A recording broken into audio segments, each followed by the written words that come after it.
Today's episode is brought to you by Craftsy, calling all crafters. Are you ready to dive deep into your favorite crafting projects and learn new techniques along the way?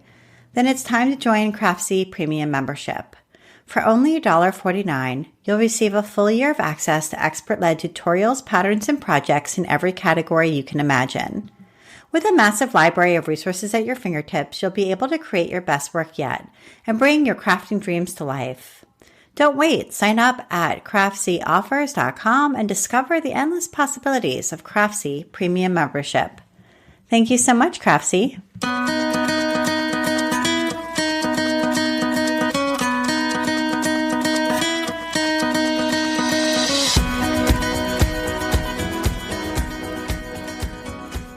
Welcome to episode 252 of the Craft Industry Alliance podcast. I'm Abby Glassenberg. Craft Industry Alliance is a community for craft professionals where you can strengthen your creative business, stay up to date on industry news, and build connections within our supportive trade association. So check it out at craftindustryaLliance.org. Today on the show, we're talking about writing technical instructions with my guests, Sarah Walworth and Kristina McGrath. Kristina and Sarah are yarn pattern technical editors, consultants, and coaches in the fiber industry. They have edited over 1,000 knitting patterns between them. Since 2020, they have hosted Tech Tip Talk, a monthly broadcast about pattern writing and knitting design, and have written a handbook for knitting designers. They are committed to improving access to industry knowledge, helping designers create patterns that fit every size body well to fully deliver on the promise to the maker. You can find them at techtiptalk.com. Sarah and Kristina, welcome. Hi, Abby. Thank you for having us. So pleased to be here, Abby. Thanks for having us. Of course. I'm excited to talk to you. Patterns are really an important part of the industry for sure. And that, that's what tells the consumer what to do with all the materials that they buy. And so many of us, I'm sure, have experienced the poorly written pattern and the frustration that follows. And frankly, it can sometimes make consumers give up and think that it's their own fault, that they're bad at this craft or whatever. And they wasted all this time and they wasted all this money. And so we do want to have really good patterns that are well written and, as you said, deliver the promise to the maker. So that's what we're going to get into today. First up, though, how did the two of you meet one another? We met, we were both studying to be technical editors through Jolie Kelly's Learn to Tech Edit course. And she had created a community for us to interact on It was on Facebook. Am I right, Kristina? I'm trying to remember. No, we met in the Starship. Oh, that's right. Okay. Well, it was a broader community. Exactly. It was similar all together, sort of like, yeah. So the Starship was Tara Swiger's community. And we had jumped into there from the Learn to Tech Edit course. So we were both working as technical editors, but we didn't know how to run a business. So we knew the editing side very well. And we knew what to do there, but we didn't realize that we would have to run a business to take on clients and to retain our clients and to have a great, be profitable. So we both joined the Starship. And I think, Kristina, we were talking about accountability partners. Is that what was happening? Yeah, we were like in a conversation online and talking about having the same problem.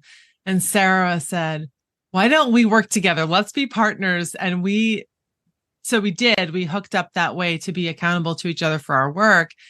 And we talked all the time about issues that we came up with in our work and everything, and we just did not ever stop doing that. Okay. So it wasn't like you were business partners. You were just accountability partners, business like besties, basically, so that you have somebody else to bounce ideas off of and share. And I think that's a great thing to have in life. Yeah. And as you're building. So when you said that you didn't realize that you would need a business, like what kinds of things are you referring to there, Sarah? Well, things like, okay, I've got to, how do people find me?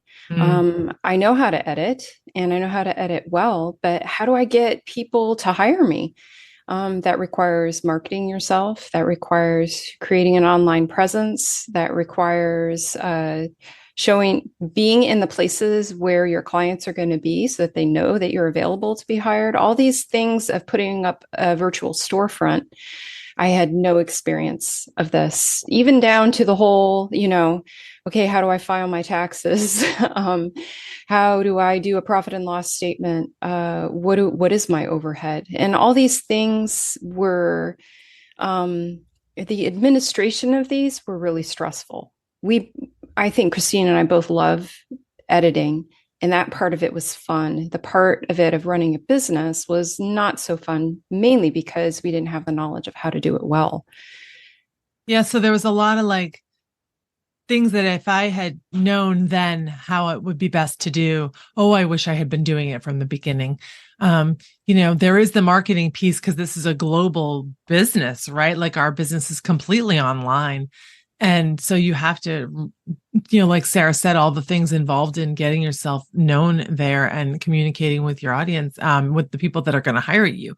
But there's also like all the things you need to record about a job or about anything that's going on in your business. You have to record all that data and you're going to need it. And what's the best way to record all of that? Even just the minutia of like keeping records and keeping track and knowing how best to track your time, or like all these things that you don't think about when you're like, this is what I'm going to do. I'm going to learn how to be a tech editor. Well, you also need to learn how to be a solo entrepreneur because it's just us, right? Like we're the whole everything. So yeah, it took a lot of education.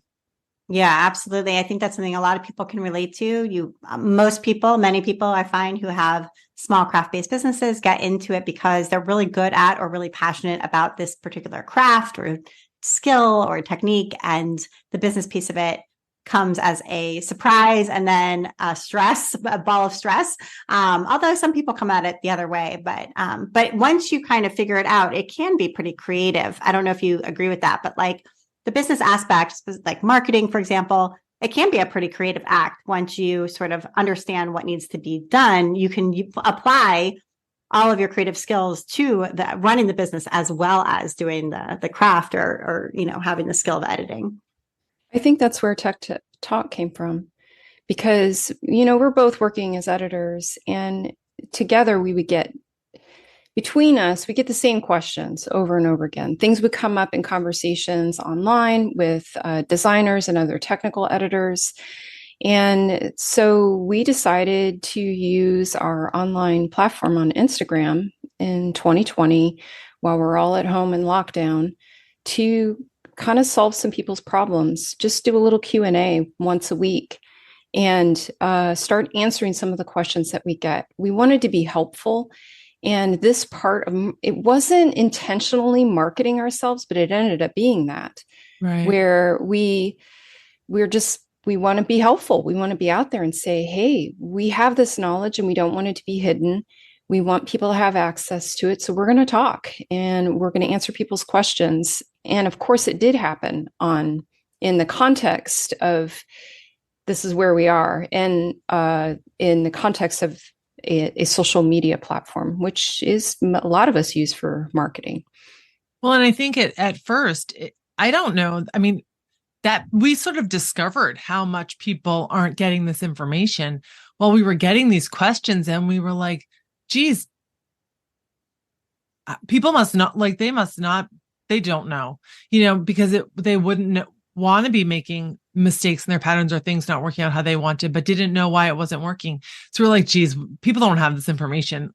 So yes, if we could do the live videos, then maybe there'd be more people that have the same question that could benefit from us answering it in that way instead of just directly with our clients. So right. And I think the generosity of sharing that information for free really is a great marketing tool. It's interesting. I think there's some people who would say, well, if you're getting on Instagram live once a week and sharing the answers to the most pressing questions that you get over and over again, then nobody is going to pay you for anything because you already told them the answer. But the reality is actually the reverse, that when they hear it from you and they see like, okay, you are explaining it in language I can understand. You're not talking down to me. You understand me. You have encountered the same exact issue that I'm having, and you have a solution for me that I can just put into place right now. Then people are more likely actually to pay you for what you have. I don't know if that resonates for you. It absolutely does. And I think also, an Instagram Live is fleeting. It doesn't stick around, or you have to go find it. So we tried to find a way to create this information that was more long lasting. We moved to YouTube, which is a better platform for this much better. This kind of broadcast. And then we're like, oh, we wish we could just hand people this information. We wanted to link to a book, link to a blog, link to anything else where this information was. And there wasn't anything. But in an organized way, right. Sarah and I learned all of this stuff partly by finding these things online or in books and from our own personal experience and in working with patterns and seeing the things that were happening. So a lot, there's stuff that's out there, and then there's stuff that we learned and knew. And we don't feel there's any benefit to keeping information from people who can use it if we know it. You know what I'm saying? That's just not how we think is beneficial to our industry at all. So having the information in this organized way and an accessible way where you're not just grasping at straws on the internet and not sure what you're finding, or really sure that what you're finding is accurate. And that's what people got fed, a lot of misinformation. And so we had to kind of bust some myths. No, that doesn't actually work. And so we wanted to hand people a book. So we said, well, let's write a book. So let's go back really briefly to why is YouTube a better platform for these informative videos than Instagram? Oh, Sarah, go. Oh, there's gosh. So many good reasons. There's so many good reasons. We found on Instagram, sometimes our lives wouldn't save. The tech is bad. We wouldn't see it. People couldn't see it. You'd have to go and do multiple clicks instead of going to one central place, a channel where things can be organized by playlists, things can be organized by topics. People can do a search within our own channel. There's no search function in Instagram. And Instagram's unreliable. It's not a good way to deliver information, at least not in a way that you'll find it again, like Sarah said. So for something that we want to be long lasting, where people can refer back to. So we encourage our audience, hey, you're working on something related to sizing, go type in your part of your question or the topic into our search bar on our website or on YouTube to find a spot where we talk about it. So YouTube also has created the tech to do automatic chapters, which are topic references where you talk about certain things within the video itself. And that becomes more of the search engine. If you want to have information available long-term where it's timeless, it's not something that's, going to disappear in 24 hours.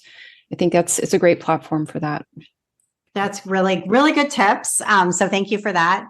And you mentioned that you were scouring, the bookstore shelves for a book that did this certain thing that, and it wasn't there. And I think that, at least in my experience, having written books too, is a great sign that you should write a book on that topic. In other words, if you're at Barnes and Noble and you're like, I need a book about this topic, and you go through, whatever, the knitting section, you get there and you look through every book, and then you go on Amazon and you look for every book, and the book that you are looking for either was written in 1965 and has never been updated, which was in my case, or has never been written, and so as you said, people are sort of going on Google and finding bits and pieces of information here and there.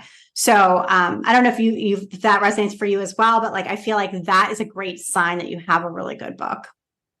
Yeah, so there's a lot of knitting design books out there, right? Because I mean, our book is useful for, I think, all kinds of pattern writing, but our knowledge is specifically in knitting, and there's a lot of knitting design books there. They're not all with updated rules on sizing or perspectives, and not a lot about pattern writing itself. How to translate this design into a pattern that somebody can use and actually get what you want them to get. So it's just not there. Okay. So there were books out there, but not exactly what you were hoping to find. So within the design process for most yarn patterns the designer creates this design, but then has to turn it into technical language that the makers can use to reproduce the design. And the design process is covered in a multitude of books. Right. There's, you can find those for creating any number of sweaters, hats, mitts. I can think of in my head maybe three or four for knitting specifically, but there's plenty for crochet too. But then you have to turn it into something that the makers can make and can understand. And translating this into this highly technical language is complicated. And it isn't straightforward. And that is what we as technical editors focus on to help designers create patterns that are excellent, is we help them find the ways to make it clear and concise and consistent with language that the makers can trust. Of course, alleviating errors. So this part of that design process comes after the design is made. And that's what our handbook really refers to. Is not the design itself, the designing, but the creating the pattern. I mean, I think even if you know that a pattern needs to include gauge information, sizing information, the tools that you need, and the instructions, even if you know these are the things that need to be in a pattern, what's the best way to present that information so that it's not going to be confusing? How do you make sure that what you're presenting is accurate and the knitter's going to understand and have what they need? It's easy. It's really easy. Even in a simple pattern, it doesn't have to even be something complicated. It's easy to get lost and confused in getting that done so that the knitter is then confused and isn't going to be able to complete it successfully. So, right. This is a whole genre of technical writing that requires a whole new skill set. So the book, we should say, is called the Knitting Pattern Writing Handbook. So if people want to go check it out, that is the name of it, the Knitting Pattern Writing Handbook. And it's published by Hachette. I hope I'm saying that right. Oh, Story. Yeah. Or Story, which is owned by Hachette. Okay. So Story Publishing, they're based out in Western Mass. They're awesome. One of the things I love about Story is that their books don't go out of print, which is an amazing aspect of that publisher that is unique. If any of you have published craft books, you know that often they do go out of print, maybe 5-6 years after publication. But Story keeps all of their books in their back catalog and they keep them available. And they're great also at publishing reference books, which I find in today's sort of situation with so much information online, especially patterns available online, that the kind of books that we're holding on to and never, taking to the thrift shop or whatever, or donating to the library are those reference books. So talk a little bit about how I know you decided together to make this book, but how you found Story and how does it work when you have a co-author? Because I think a lot of people, they write a book by themselves, they write a pattern book and that's it. It's their book.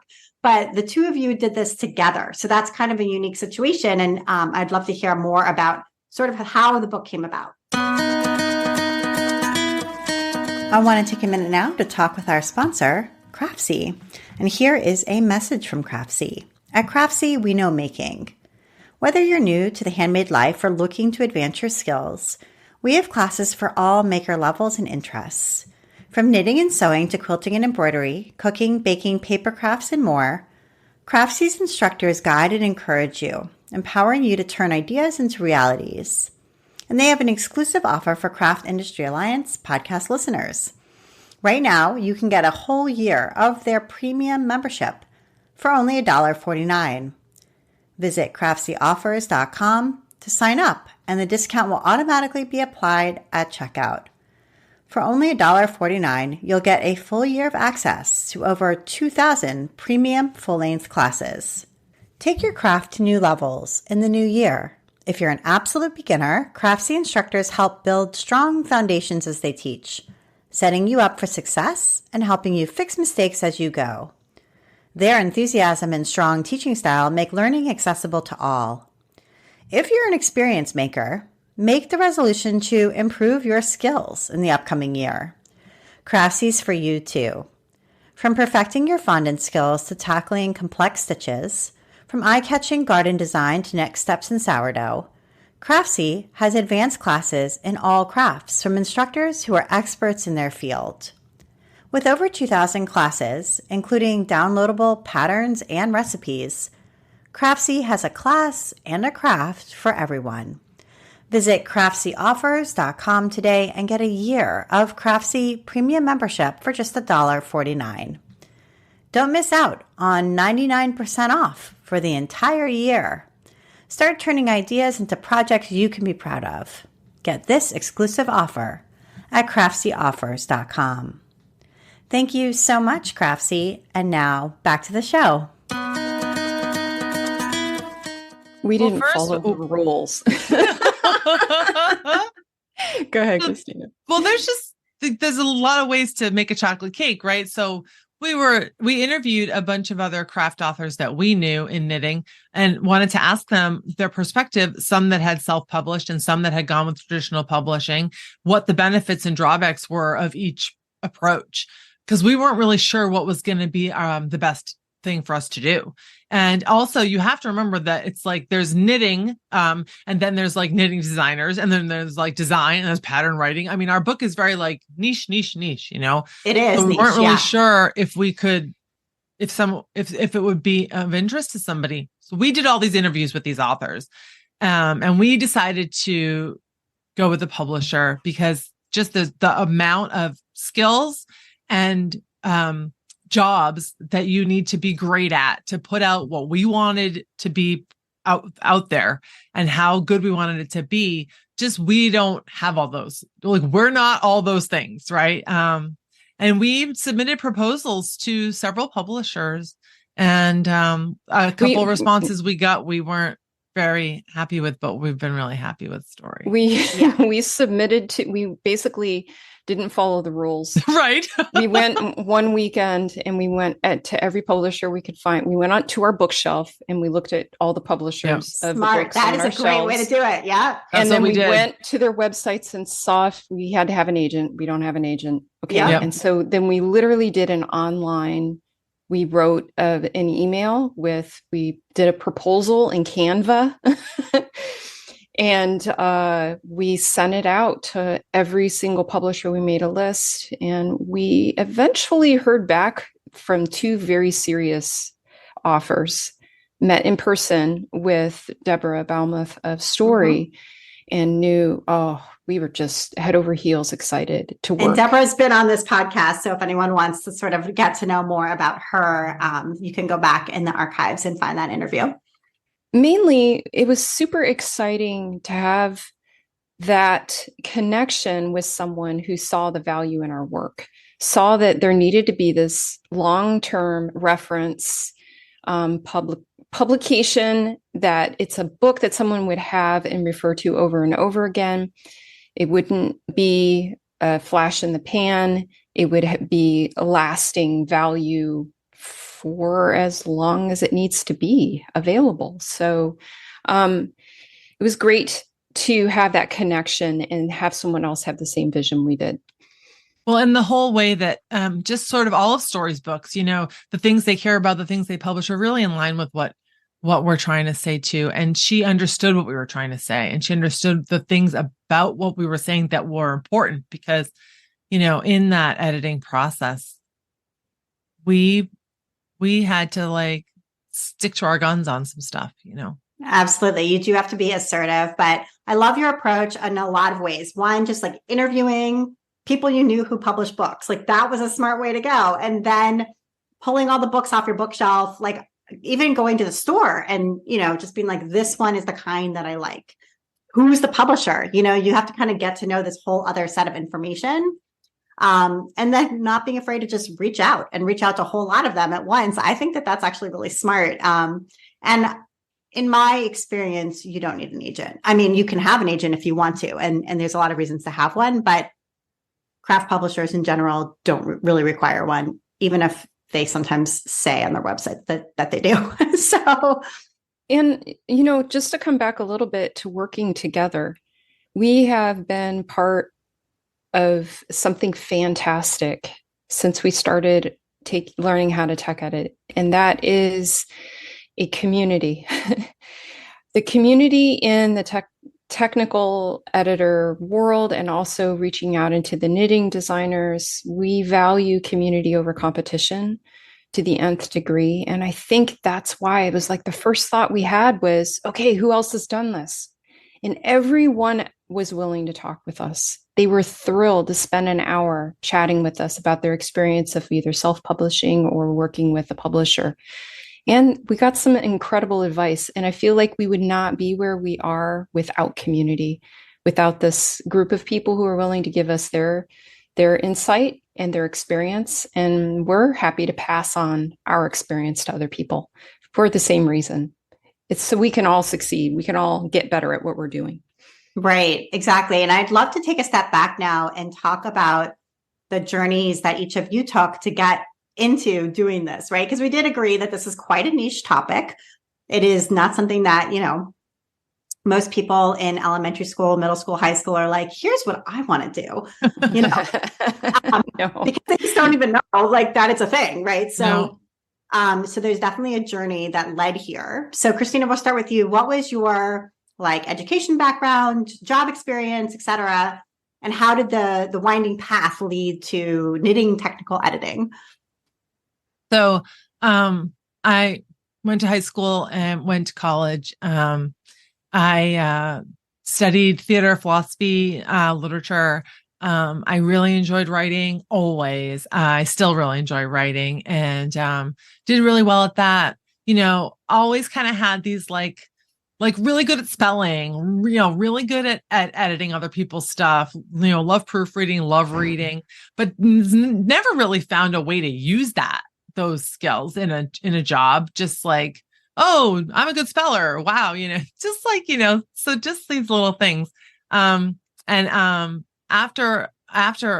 college, I worked in theaters for a little while.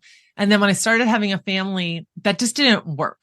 Like it just didn't, I wasn't able to, the way I wanted to do things, do both. So I was looking for part-time work, and I did have a couple really great part-time jobs, but the last job I had, she closed. And after that, I'd really always wanted to work from home, but never found a good way to do that. It's like, okay, well, you can sell Mary Kay or, and I did look into things like editing or things I could do on the computer, but there wasn't anything that and I think Sarah can speak to this too. There wasn't anything that fit, that I thought I would be good at as far as that, like the subjects and stuff.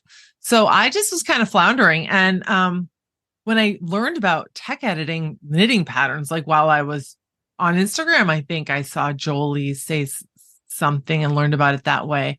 I was just like, hold on, because at this point I'd been knitting for over 10 years and I was totally obsessed with it, as one can get.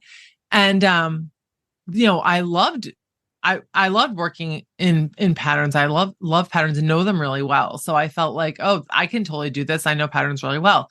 And she had this course on how to learn things you needed to know to be a technical editor, editing patterns. And I couldn't believe it. It was like it was made for me. I jumped right in. Okay. Right. All right. So interesting. And that it gave you that work from home job. Well, it was exciting to find something that I could use now all these skills for, that I hadn't found a way to do that from home yet. I couldn't believe it. Yeah, it was great. Yeah. Okay. All right. And Sarah, what about you? I know you worked as an editor, but in a different industry prior. Right. So I actually found Jolie's course. I also was a very obsessed knitter. And I came from a family that my grandmother and my mother are both seamstresses is the word that we used to use. Yeah, my grandmother too. Professional sewists. And so I knew garments really well. And I had always made my own clothes and made clothes for other people, had done some alterations for money and stuff like that. And so when I got into knitting, I just kind of translated all those skills into knitting, got super obsessed with learning all the things in knitting, reading all the books that nobody really ever reads. I would read them cover to cover for fun, including like, the history of knitting and all that. And at the same time, I was homeschooling my children, but having my eye on what am I going to do when they graduate? And so I started taking copy editing certification coursework through UCSD. And as I got to the end of that course, I was like, I do not want to edit another medical white page. I am going to die if this is how I have to spend the rest of my 25, 30 plus year career is in these kinds of texts. This does not light any fires for me at all. So when I ran across Jolie's course about knitting technical editing, and she used the word that it's copy editing for knitting patterns, which is, sort of true, I literally jumped around my kitchen. I was like, no way. I can bring all my skills that I have, my certification, my certificate, everything, my whole history of working in language, in English, and garments and fabrication, and I can put it into knitting. And, I always say the angels sang and, the sunshine. It was a beautiful day to realize I did not hesitate 1 minute to get into it. Yeah. And, as Kristina and I both can attest, you learn the skill, but it doesn't you're like, okay, this is great. This is for me. But now you got to get really good at it.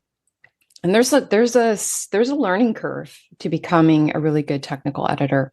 You're learning on the job, and you're learning through sometimes making really hard mistakes that don't feel good. And I think we both, through the editing of over 1,000 patterns that we've done together, I think that's where we kind of honed our knowledge and also put in some systems to be even better at what we do. And that's not something you can learn. That's something that you have to figure out what works best for you. So I guess that kind of answers that question. How did we get here? How did we get here? I think that is it, right? And putting systems in place and learning the information. But there's something that is also important that honestly, I don't think we talk about a lot maybe, but Sarah and I both also feel a sense of responsibility to the knitter for the patterns that we're editing. Yes. You're checking everything that it's correct and that, the math works out, whatever, but you also want to make sure that the pattern produces something that is honest to the knitter and going to give them a good product, right? And that's where you get into thinking about what is your role as a tech editor, as far as grading or sizing or all those kinds of things. It's, that's important too. So no, I don't know. That's just a perspective that we have. There's a responsibility that we feel as editors to the knitter. And at the same time, you're coupled with this person has hired you, this designer or this publisher, and you are responsible you're kind of like this go-between where you're answering to the maker, but you're also have to be very encouraging and considerate to the designer's intention and the fact they may not know that their design eases off in all the sizes. How do I convey that information in a way that's collaborative and helpful and not demeaning or patronizing? Because that's not the editor's job. We're here to be the number one fan of the designer, the cheerleaders on the one hand, but on the other hand, we do go to bat for the maker. Like, hey, this paragraph tripped me up. I have no idea what this means. What are you referring to here? And we're doing, so our queries and our comments to the designer often are, hey, this doesn't make sense to me. If I were knitting this, I would be confused. And it's a really interesting position to be in. And it takes some people skills and some communication skills that we really had to develop. For sure. And that's another one of those things, like, always having really good people skills totally came in handy. And when I found out about this job, I didn't even think about that, but it's totally been a huge piece of it. How can we make this great thing for the maker that's what is honest for them in a way that feels honest to you and is in a way that feels like something that is what you mean, what you're trying to do. And Kristina, so your business is really a consulting business, basically, right? So people can hire, or it's a tech editor for hire, correct? Like people can hire you to edit their patterns, or you can help them to sort of develop their business one-on-one or that sort of thing. So to just describe like your own sort of separate business. So I'm doing very little tech editing anymore. Okay. So I offer copy editing, proofreading, and style editing, like to help you get your patterns consistent across your whole library, style-wise, develop your style, and consulting for that. I also offer consulting to make sure that your patterns are what you want them to be, and as far as the grading. But I don't offer I don't grade patterns, and I'm tech editing less. So you're right that it's more consulting based, and that's mostly what I'm doing. Yep. Okay. And she writes a great Substack. Yeah. So I said, I really enjoy writing. And so my favorite part and a big piece of it is the Substack. So I put out a new article every week, and there's a bigger, more personal take on those topics once a month for paid subscribers. And I really enjoy the writing a lot. And I love Substack. So tell us the name of your Substack just so people can find it. Oh, If You Want Happy Knitters. That's the name. If You Want Happy Knitters. Oh my gosh, I love that name. That is a great name.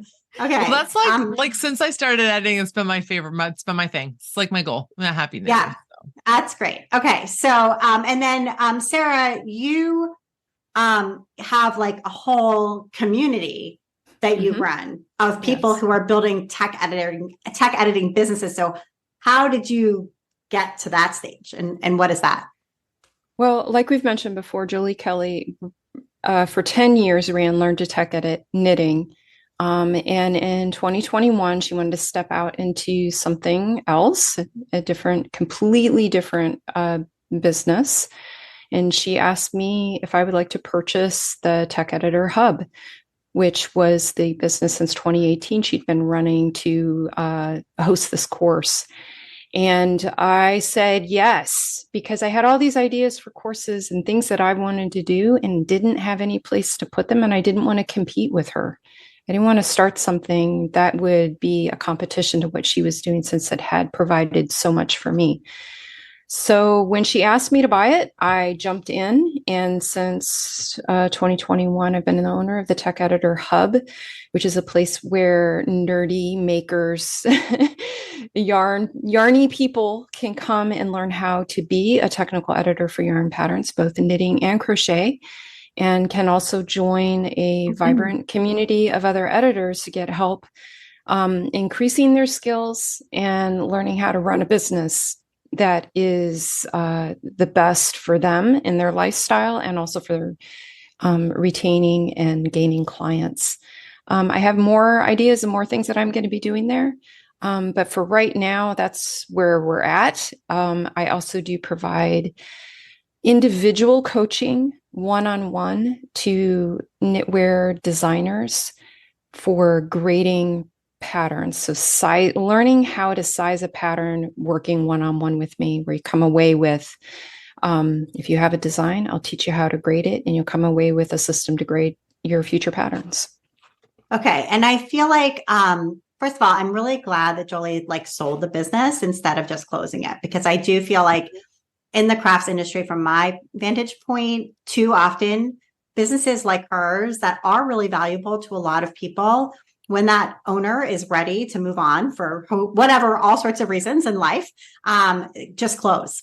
And that's too bad a lot of times. Number one, because it's a great asset to the industry. And number two, because they've built a lot of value, and it could be worth something if they try to sell. So was that scary, or like from a financial point of view, from like, I mean, I've bought out a business partner, and even that whole process, there was a lot of negotiation, and there was like, a financial plan that had to, a whole lot of stuff had to happen in order to make that come true. So I don't know whether for you as the buyer, it doesn't sound like you're not a serial entrepreneur, you hadn't owned businesses in the past. So like, I think some people might think, oh gosh, like I don't have the money to buy a business. What am I even talking about? Like, so maybe demystify the process of buying a business. Well, I think, first of all, I had no hesitation because of how much I trusted Jolie. She and I had a real connection and collaboration already together, where I helped her out with some things. She helped me out with some things. We had a professional relationship that was very trustworthy. So I knew that I could be very open with her about where I was at and what I could do. And so our negotiations financially were very simple. And it was very straightforward for me. And I had the resources to do it incrementally, so I didn't have to pay her out in one lump sum. And I think people don't realize that, like there can be kind of like, I don't know, buying a house or something, a down payment that you make up front. That could be maybe reasonable, might be a little bit of a stretch, but like reasonable for you. And then there's like a payment plan, and it can take years for that payment plan to be fully completed. And you can use the profits of the business to pay for that plan. And you can take out a loan for the down payment if you need a loan. So that's exactly what I did. Yes. So I took out a loan for it and then paid off over time. And the biggest step for me, Abby, was I had been running a service-based business for more than 5 years. And it's a completely different business model than selling a product, launching products, and creating a community. So I didn't know how to do all that. So walking into that business, there was a lot of challenges and discomfort.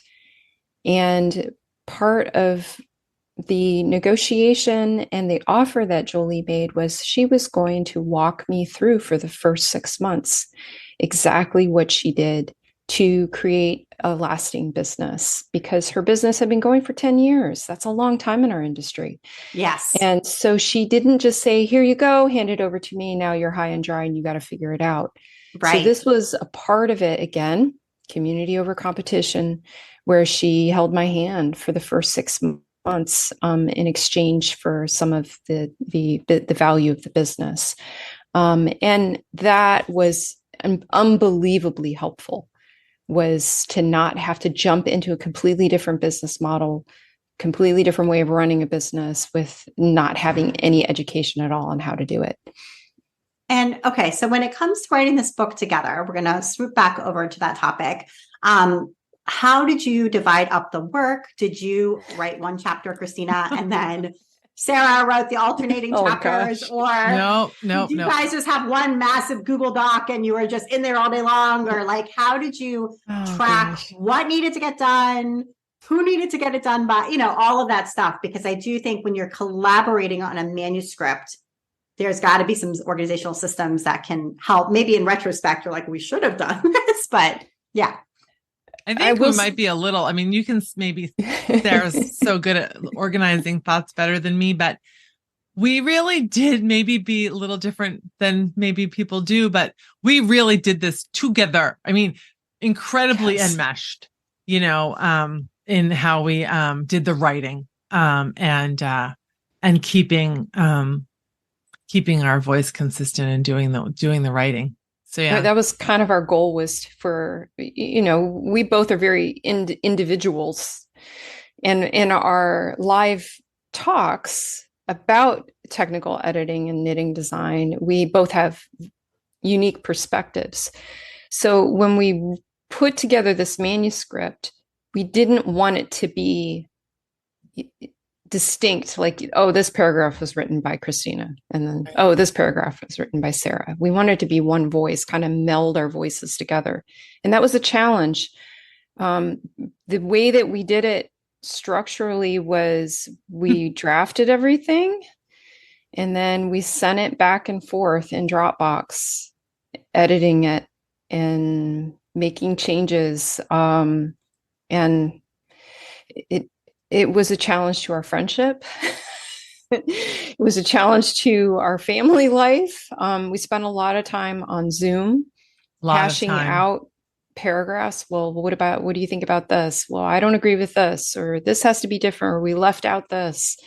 And this was all done, I will tell you, before we found a publisher. Right. So we actually had a full draft manuscript to send to our publisher once they agreed to work with us and gave us a contract. So then we had to go through the whole process of being edited afterwards. But writing together was incredibly challenging. Personally, I think, I don't know, Kristina, do we grow a little bit as people? I think we've learned a lot about what it really is to work with another person on something like this.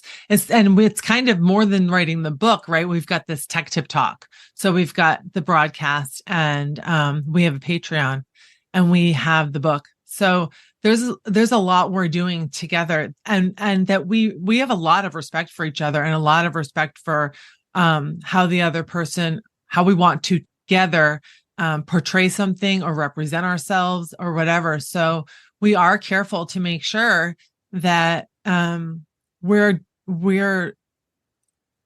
getting together on what we're doing. We went to the videos, like when we had, this is what we want to say, these are the topics we need to cover, how do we want to structure it? And then we okay, what do we say about that? What do we think about that? And things that would come up, we'd say, oh, well, did we say that? Maybe we need to say that too. And even far into this process, like even after we were with a publisher now, we were being edited professionally, we'd say, well, wait a minute, maybe we need to say this, and we'd get feedback. We had an expert reader who gave us feedback on the manuscript also that the publisher worked with, and had comments about some things. And we were like, whoa, that's not what we're trying to say. So maybe we need to say more. If we're not clear in why this is so important, then maybe we need to say more. So the manuscript grew, we grew. I think in one interview we did maybe a year ago, Sarah said something like, she said, yeah, if you're going to write a book with someone, you need to adore that person. Yeah, it's really true. It's a test. It's a test. It's a test of every part of your friendship, because if I said something and it would rub Kristina the wrong way, and she'd have to come back and say, now, Sarah, that was not okay, and we got to look at it this way. And then it was truly a partnership in the sense that we had to learn how to work together, concede, do things in a way that supported the other person's viewpoint, maybe let my viewpoint go, or maybe push a little bit harder. There was a real back and forth and I think it tested our friendship more than anything. Well, and professionally, yeah. I think we learned a lot from each other in this process. Sure. We've each got really different skills in some of how we approach our work and how we edit. So I think we learned from each other, and all just made the book better. Yeah, absolutely. And so, and it sounds like, since you did decide to go with a traditional publisher rather than to self-publish, that you did reap some benefits there. I'm hearing about an expert reader and being edited and things like that, which you could do if you self-publish, but you would have to hire those folks separately. But here, Story was providing some of these services to your manuscript, which, by the way, just to be clear, you don't have to write a whole manuscript before you pitch. No, right. No, we did it that way. Some people do that, but you do not need to do that. You just need an idea. But anyway, so did you find in the end that you were grateful for the collaboration is what it really is between author and publisher? 100%. It was the right decision for us. I'm really glad we did not self-publish. Just even like this, doing the publicity part that we're doing now. Yeah. We say, hey, we'd really like this. We'd love some bookmarks or some book plates. And they're like, yeah, no problem. And they go to the publicity department and they create it for us. We flat out don't have the ability to do the kind of publicity they can do or the reach that they can do. Like we just don't, obviously don't have that. Right. But even just all the various levels of editing that the book went through. It went through 6 or 7 different levels of edits. That I don't think if we had self-published, it would have gone that far. We had lots of passes. I think that us being editors ourselves, I was going to say, made this process a little more maybe precious than it would have otherwise been because we don't let stuff go. We don't. Right. It's like the dentist going to the dentist or something. You know what I mean? So, but the payoff for us is that we didn't have to do all these things, but we also did not have to put in the monetary upfront. Right. To pay for the publication and all the processes around it. But that also means that we got an advance to create the work, but then we don't get any royalties until the book sells for a certain number. So that collaboration with the publisher is something we were willing to do. Like you don't make as much money, you make less being published through a publisher. But for us, it was so worth it to not have to learn and get good at all the jobs of even just making an Amazon author page or posting in the various places where, contacting distributors. We didn't have to do any of that. So that to us was worth every bit of, the agreement that we did. Right. And that's why I feel like it's great to think of a book deal as a collaboration because both sides bring something really valuable to the table. And in this situation, the publisher is taking on all the financial risk up front, which is huge, as well as lending all sorts of expertise, along the way, which includes after the publication of the book. And the author is also providing, obviously, a whole lot of value too. And you're sharing in the profits. So, I think that that's a way to look at it, especially today when self-publishing is robust and, is no longer sort of secondary, really, especially in craft, to working with an established publisher. It's like they're 2 equal choices, but they are not the same.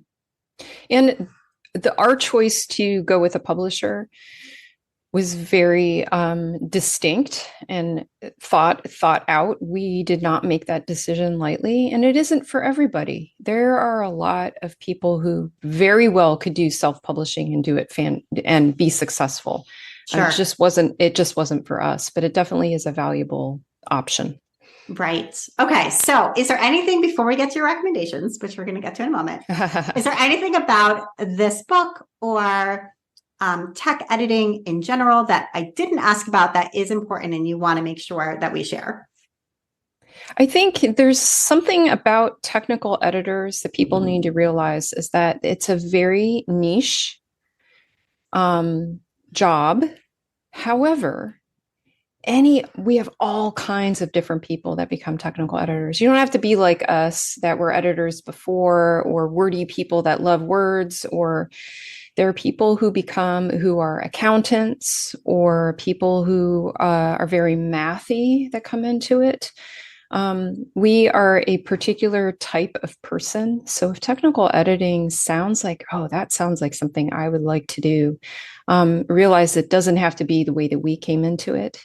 Anybody can become a technical editor if they can bring all their skills into the job to become the technical editor that matches you, because it becomes your person. Your person becomes how you market yourself. Anyway. Right. I think things that are important, and like what Sarah's saying, are a particular type of person, isn't necessarily that you're really mathy or that you're really good at spelling. I'm not mathy. Did a lot of math and tech editing though, right? Like you need to know the math of a knitting pattern. You don't need to know, like, so what is important is knowing knitting patterns, being comfortable reading knitting pattern or crochet patterns or sewing patterns, right? Knowing that medium you're working in is more important than those other things. Being comfortable with that work and being comfortable with what is going to be produced, and having integrity about your work is really important. I think that's really important to tech editing. Obviously, I feel passionately about the patterns that are getting put out there that people are spending money on and going to then spend many, many, many hours and money on yarn. It's important that those be good. And so you need to have a little piece of that in your work. Mm-hmm. Okay, great. So let's get to your recommendations. And I love, by the way, that you gave us a combined bio and a combined list of recommendations. So that just is a testament to the fact that your friendship did survive through this whole trying process, because usually when I have two guests, I get two bios and two lists. So I really appreciate that it's all combined and you have three things to recommend. The first one is knitting barber cords. So tell us about that. Ooh, Kristina, this is all you. Okay. I didn't always have an interchangeable needle set. It's not something I ever had. So people would be like, oh, just put it on extra needles. And then if you put your stitches on extra needles, if you need to take them off you want to take them off, all the stitches have to be held on something. Then you have all these needles. Listen, no. So I always used waste yarn. Put the stitches on waste yarn, put the stitches on waste yarn. Getting stitches off of waste yarn sucks. Okay? It's not fun. So the knitting barber cords eliminate this frustration because they're smooth. The stitches go on the smooth silicone cord, and it's much easier to get the stitches on and off for when you have to put them on waste yarn. Okay, excellent. And then these I also love, by the way. This is like something I love too and have a whole lot of, which are Palomino Blackwing pencils, which, by the way, are the best pencils ever. Yes. You know what's crazy is how much Kristina and I are nerds about pencils. And we didn't know it when we first became friends and then colleagues. It's like, oh, you like pencils too? And we saw each other using them in one of our meetings, and it was like, oh, so we've sent them back and forth to each other. We've shared our favorite pencils with each other, mailed them to each other. That's how this all came to be. The pencil that Sarah uses for editing is specific. She sent me some. The Palomino Blackwings that I use, I sent her some. Like, we had this pencil obsession that predated any editing work we've ever done. So if you look at the cover of our book, there's a Palomino Blackwing pencil on the cover of our book because it was in the references that we gave to the publisher. Yeah, we're obsessed with them. They're just better. Yes, they are better. They're softer. The eraser's better. They're just better. So if you have never one, they're a little bit of an investment for a pencil. Yeah, and it's hard to go back, Abby. If you're not able to make that investment, and you got to grab the Ticonderoga in the drawer, you're bumming. It's hard to go back. You will not want your family members to steal them from you. No. Okay, and then your final one, and we've had many guests recommend this one over the years. It's very popular and enduring, which is The Artist's Way by Julia Cameron. And that's all me. I have found in the last 2 years that taking time every morning to write 3 pages of morning pages, just to get it out, whatever it is that's on the mind, allows me to become better at my work, better at writing, better at creating. It's just like you're flushing out all the stuff in the morning. This book was life-changing for me because it showed me that although I'm working in a technical area of the industry, I am an artist and I'm a creator. Primarily and foremost, I'm a fiber artist, even though what I work on is, the technical side and the pages of the written work. the fact of the matter is all of us, if we are working with yarn, fabric, all of these things, to textiles, we are artists. And it just allowed me to kind of lean into and just envelop that persona. And it's one of those books that you can go through over and over and over and over again. It doesn't lose its ability to take you higher and higher into your craft and into your personal well-being. And those are the best kinds of books. Those are the books that we never get rid of. So that is just something to sort of keep in the back of your mind. Like, these are the books that we hang on to and cherish. And hopefully your book will be one of those. So again, it's called the Knitting Pattern Writing Handbook, and people should definitely check it out. And Sarah and Kristina, thank you so much for taking the time to be on the Craft Industry Alliance podcast. It was great talking with you. Thanks for having us. Thanks, Abby. And you've been listening to the Craft Industry Alliance podcast. I'm Abby Glassenberg. Today's episode was brought to you by Craftsy. Calling all crafters. Are you ready to dive deep into your favorite crafting projects and learn new techniques along the way? Then it's time to join Craftsy Premium Membership. For only $1.49, you'll receive a full year of access to expert-led tutorials, patterns, and projects in every category you can imagine. With a massive library of resources at your fingertips, you'll be able to create your best work yet and bring your crafting dreams to life. Don't wait. Sign up now at CraftsyOffers.com and discover the endless possibilities of Craftsy Premium Membership. Craft Industry Alliance is a community for craft professionals. When you become a member of Craft Industry Alliance, you get in-depth coverage of craft industry news, the opportunity to connect with fellow professionals for advice and support, and access to an educational library filled with ideas, tools, and resources to help you as you build your business. Join us at craftindustryaLliance.org. Thank you so much, and I'll see you next time.